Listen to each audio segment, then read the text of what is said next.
నమస్తే, welcome to our channel. ప్రస్తుతం మనతో ప్రముఖ ఆధ్యాత్మికవేత్త, ఆస్ట్రాలజర్ ముల్లపూడి సత్యనారాయణ మూర్తి గారు ఉన్నారు. వారితో మాట్లాడదాం. నమస్తే గురుగారు. నమస్కారం మా ఫణికుమార్ గారు. విశ్వవసు నామ సంవత్సరం అండి, కొత్త సంవత్సరం ఉగాది నుండి స్టార్ట్ అవుతుంది.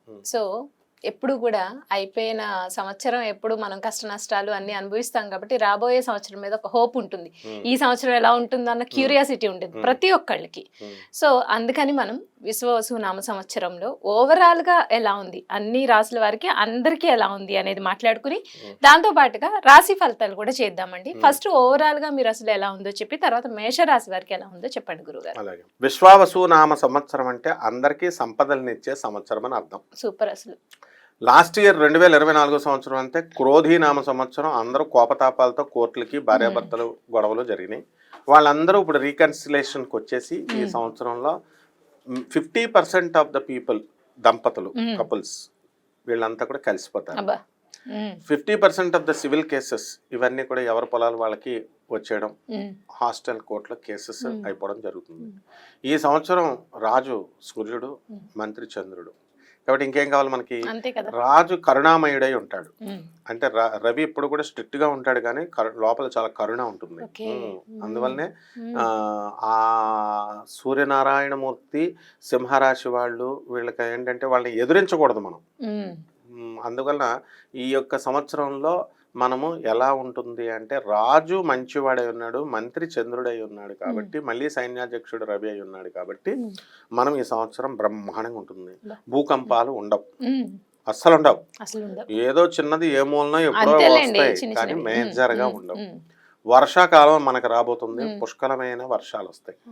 ఎందువల్లంటే ఏమండి రవి గట్టిగా ఉన్నాడండి అందుకని రావేమో అండి అనుకుంటారు, కాదు. నెక్స్ట్ ఈ కోర్టు లావాదేవీలు కలిసిపోతారు, విద్యార్థులు తెగ చదువుతారు, విదేశాలకు వెళ్ళేటటువంటి వాళ్ళ సంఖ్య ట్రంప్ వచ్చాడని తగ్గుతుంది అనుకుంటున్నారు కదా, ఏమీ తగ్గదు, పెరుగుతుంది. ఇంకా వీసాలు కూడా వస్తాయి, విదేశ వలసలు ఎక్కువ జరుగుతాయి. అండ్ చేపల రొయ్యల చెరువులు బాగా పెడతారు జనం. ఇంతకుముందు చేపలు టపీమని చచ్చిపోయే రొయ్యలు, ఇప్పుడు అలాంటివి ఉండవు.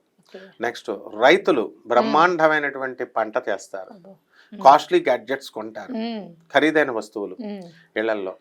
అయితే వైవాహిక జీవితాల దగ్గరికి వచ్చేసరికి దాంపత్యం మీద ప్రతి ఒక్కళ్ళు కూడా అసలు ఇది కలియుగం అంటే కామయుగం. ఎక్కువ రొమాన్స్ చేయాలి కానీ ఈ సంవత్సరం దంపతులంతా కూడా కెరీర్ మీద, ఉద్యోగాల మీద దృష్టి పెడతారు. దాంపత్యం తగ్గిపోతుంది. అందువలన సంతానోత్పత్తి తగ్గిపోతుంది ఈ సంవత్సరం, పిల్లల సంతానం మీద అంతా కూడా. అలాగే వృత్తి మీద ఎక్కువ కాన్సన్ట్రేషన్ చేస్తారు. రాజకీయ నాయకులకి కొత్త కొత్త పోస్టులు వస్తాయి, కొత్త కొత్త పార్టీలు పుడతాయి. అలాగే ఇప్పుడు సినీ ప్రముఖులు ఉన్నారు కదా, వీళ్ళంతా కూడా మంచి పేరు తెచ్చుకుంటారు, కొన్ని సినిమాలు హిట్ అవుతాయి, మీడియా రంగంలో అద్భుతాలు సృష్టిస్తారు. అండ్ Y2K వచ్చేసింది, ఇప్పుడు డీక్సీక్ ఇలాంటి సాఫ్ట్వేర్లు వచ్చేసినాయి. అందువలన మనకి ఫ్రీగా మనకి ఈ యొక్క ఆర్టిఫిషియల్ ఇంటెలిజెన్స్ లో మనం అద్భుతాలు సృష్టిస్తాం. అంటే ఫ్రీగా యాప్స్ రాగానే చూస్తారు, ఇంతకు ముందు మనం మినిమం సబ్స్క్రిప్షన్స్ పెట్టి చూడాలి. ఈ విధంగా మనకి అన్ని వర్గాల ప్రజలకి కూడా, ముఖ్యంగా లేబర్, కష్టాన్ని నమ్ముకున్నటువంటి వాళ్ళకి వాళ్ళ దానికి తగ్గట్టుగా సంపద వస్తుంది, ఫలితం వస్తుంది. అండ్ యాంకర్లు, సినిమా హీరోయిన్ లాగా వాళ్ళ యొక్క చార్మ్ పెరుగుతుంది. అండ్ ఈ సంవత్సరం అంతా కూడా డామినేషన్ అన్నమాట. అంటే ఎవరి వృత్తుల్లో వాళ్ళ డామినేషన్. అలాగే ఫ్యామిలీలో లేడీ డామినేషన్ ఎక్కువ అవుతుంది, మంత్రిత్వం చేస్తారు భార్యలు. ఇంతకుముందు పాపం భర్తలను ఎలా కంట్రోల్ చేసుకోవాలో తెలియక వాళ్ళు మామూలుగా డైరెక్ట్ అడుగుతారు.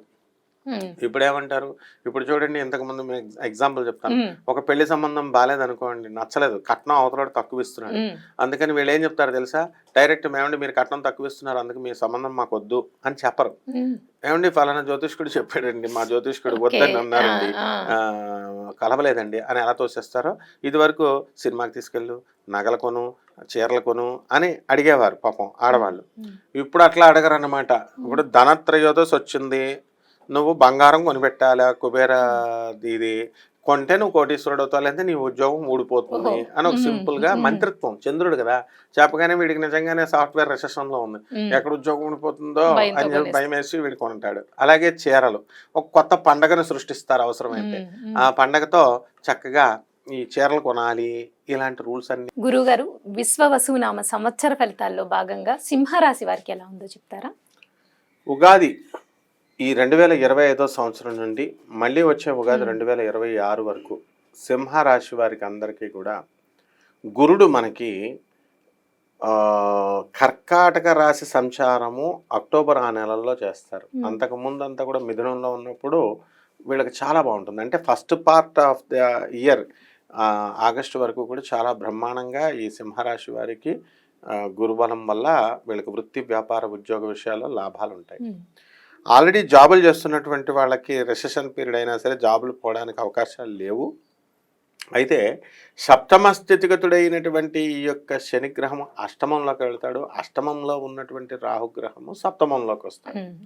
ఆ తర్వాత కేతువు మే 30, 2025 తర్వాత జన్మంలోకి రావడం జరుగుతుంది.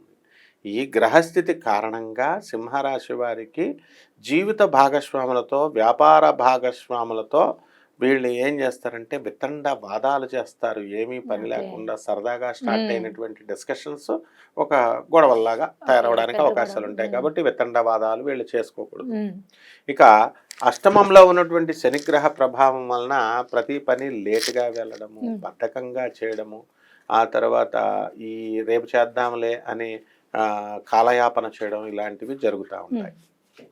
ఇకపోతే సింహరాశి వారికి ఈ సంవత్సరం చక్కగా దాన ధర్మాల్లో ముందంజ ఉంటారు. అండ్ టెంపుల్స్కి విపరీతంగా వెళ్తారు. దూర దేశ ప్రయాణాలు చాలా ఎక్కువగా చేస్తారు. ఇకపోతే ఈ యొక్క సింహరాశి వారికి లాభంలో గురుడు ఉండడం కారణంగా ఆగస్టు లోపల కొంతమందికి వివాహాలు కానటువంటి వాళ్ళకి వివాహాలు అవడానికి అవకాశాలు ఉన్నాయి. సంతానం లేనటువంటి వాళ్ళకు కూడా సంతానాలు కలగడానికి అవకాశాలు ఉంటాయి. సింహరాశి వారికి వాళ్ళ ఆఫీసుల్లో ఆఫీసర్ల యొక్క హెరాస్మెంట్ అనేటటువంటిది అక్టోబర్ నెలలో జరుగుతూ ఉంటుంది 2025లో. కాబట్టి ఆ టైంలో వీళ్ళు గట్టిగా నిలబడి వాళ్ళని పట్టించుకోకుండా వీళ్ళ పని వీళ్ళు చేసుకుంటే ఏ గొడవ ఉండదు. అలాగే సబార్డినేట్స్ రెస్పెక్ట్, అలాగే కొలీగ్స్ యొక్క కోఆపరేషన్ అనేటటువంటిది పుష్కలంగా వీళ్ళకి సంవత్సరం అంతా కూడా వీళ్ళకి లభించడం అనేటటువంటిది జరుగుతుంది. బట్టల వ్యాపారము, చీరల వ్యాపారము, తర్వాత ఈ హోల్సేల్ అండ్ రిటైల్, అలాగే ఈ యొక్క ఎలక్ట్రానిక్స్ జోలికి వెళ్ళకూడదు వీళ్ళు సింహరాశి వాళ్ళు. అలాగే ఇనుము సంబంధమైన వ్యాపారము, ఆయిల్ సంబంధమైన వ్యాపారము, రెస్టారెంట్లు, పబ్స్, ఇలా ఇటువంటి వ్యాపారాలన్నీ కూడా బ్రహ్మాండంగా పనిచేస్తాయి. ఇనుప బిజినెస్లో కూడా వీళ్ళకి కలిసి రావడం అనేటటువంటివి జరుగుతాయి. ఎక్స్పోర్ట్స్ ఇంపోర్ట్స్ బిజినెస్లో ముందుకు వెళతారు. షేర్స్ బిజినెస్ల్లో వీళ్ళు లాభాలు వస్తున్నప్పటికీ కూడా వీళ్ళు ఎట్టి పరిస్థితుల్లో ఆడడానికి ప్రయత్నించకూడదు. అలా ఆడినట్లయితే దెబ్బ తినేటటువంటి అవకాశాలు ఉన్నాయి. దొంగ యాప్లతో దొంగోళ్ళు రెడీగా ఉన్నారు డబ్బులు వెళ్ళిపోవడానికి. సో మనం ఎంత కఠినంగా చెప్పినప్పటికీ కూడా మనం ఈ యొక్క సింహరాశి వాళ్ళు మళ్ళీ ఆడతారు, మళ్ళీ పోగొట్టుకున్నాయని మనకు ఫోన్లు వస్తాయన్నమాట. కాబట్టి ఈ విధంగా ఈ యొక్క సింహరాశి వారికి ఏంటంటే చుట్టూ ఉన్నటువంటి వాళ్ళ యొక్క దూరపు బంధువుల యొక్క మరణ వార్తలు అవనియండి, లేకపోతే ఈ దూరపు స్నేహితుల యొక్క మరణ వార్తలు వీళ్ళ మనసును కొంచెం బాధ పెట్టడం అనేటటువంటిది జరుగుతాయి. ఇక పిల్లలు అసలు సింహరాశి వారి పిల్లలు అస్సలు చెప్పిన మాట వినరు. అందువలన వాళ్ళకి కాస్త పిల్లల గురించి మనశ్శాంతి లోపం అనేటటువంటిది జరుగుతాయి. ఇక సింహరాశి వాళ్ళు వాళ్ళ అత్తగారుల్ని, ఆడబిడుచుల్ని, బంధువర్గాలను అందరినీ కూడా మహిళలంతా కూడా బ్రహ్మాండంగా చూసుకుంటారు. దానికి సంబంధించి భర్త నుంచి సహకారం అనేటటువంటిది తక్కువగా ఉంటుంది. ఎంతగా నేను ఎంత బాగా చూసుకున్నా సరే గుర్తించట్లేదు అనేటటువంటి బాధ, ఆ వ్యధ అనేటటువంటిది ఒక మూలన వీళ్ళకు ఉంటుంది. ఇక బంగారపు వస్తువులు వీళ్ళకు కొనడానికి అవకాశాలు ఉంటాయి. వీళ్ళ జీతభత్యాలతో భర్తకు కూడా సహాయం చేస్తూ వీళ్ళు భర్తకు కూడా కొనిపెట్టడం అనేటటువంటివి చేస్తారు. అంతేకాదు అనాథ పిల్లలకి, పేదవాళ్ళకి కూడా వీళ్ళు సహాయాలు చేయడం అనేటటువంటిది ఈ సింహరాశి వాళ్ళు చేస్తారు. అలాగే ఇళ్ళు లేనటువంటి వాళ్ళు ఇల్లు కొంటారు, స్థలాలు లేనటువంటి వాళ్ళు స్థలాలు కొంటారు, అద్దెళ్లలో ఉన్నటువంటి వాళ్ళు పెద్దళ్లలో, మిద్దెళ్లలో చేరడానికి అవకాశాలు ఉంటాయి. ఈ విధంగా మనశ్శాంతి అనేటటువంటి స్త్రీలకు మాత్రం కొంచెం తక్కువగా ఈ యొక్క సింహరాశిలో ఉండడం జరుగుతుంది. రైట్ అండి. అయితే విశ్వవసునామ సంవత్సరం పూర్తి సంవత్సరం అంతా వాళ్ళకి కలిసి రావాలి అంటే సింహరాశి వారు పాటించాల్సిన పరిహారాలు ఏంటి, అలాగే వారికి కలిసి వచ్చే అదృష్ట సంఖ్య, కలిసి వచ్చే రంగు, కలిసి వచ్చే రోజు, ఏ మంత్రం పాటించాలి? సాంప్రదాయబద్ధంగా ఉన్నటువంటి జ్యోతిష శాస్త్రం ప్రకారం పరిహారాల ప్రకారము ఈ సింహరాశి వారికి మనము శని జపం చేసుకోవాలా, శని స్తోత్రాలు చదువుకోవాలా, శనికి కిలోంపావు నల్ల నువ్వులు నల్లని వస్త్రాన్ని ఇచ్చి పేద బ్రాహ్మణులు శనివారం నాడు ఉదయం 8 గంటలకి దానం చేయాలి. అలాగే రాహు జపం చేసుకోవాలా, రాహు స్తోత్రాలు చదువుకోవాలా, రాహుకి కిలోంపావు మినుములని ఆవుపేడ రంగు ఉన్నటువంటి వస్త్రాలను ఇచ్చి పేద బ్రాహ్మణులకి శనివారం నాడు 8:05 దానం చేసుకోవాలి. బాగుంది. తంత్ర జ్యోతిష ప్రకారము మనకి ఈ యొక్క సింహరాశి వారికి మనకి తిప్ప తీగ అని కొనబడుతుంది. తిప్ప తీగను కొంచెం తీగను కట్ చేసుకోవాలా, మర్రి చెట్టు ఓడలు ఉంటాయి వాటిని కట్ చేసుకొని, రావి విత్తనాలు ఉంటాయి, రావి కాయలు, ఈ మూడిట్లని ఆ భగవంతుడు త్రిమూర్తుల పూజ మనం శనివారం నాడు ఒకరోజు చేసుకోవాలి. వీళ్ళు త్రినాథ వ్రతము లేదా త్రిమూర్తుల వ్రతం అని ఉంటుంది.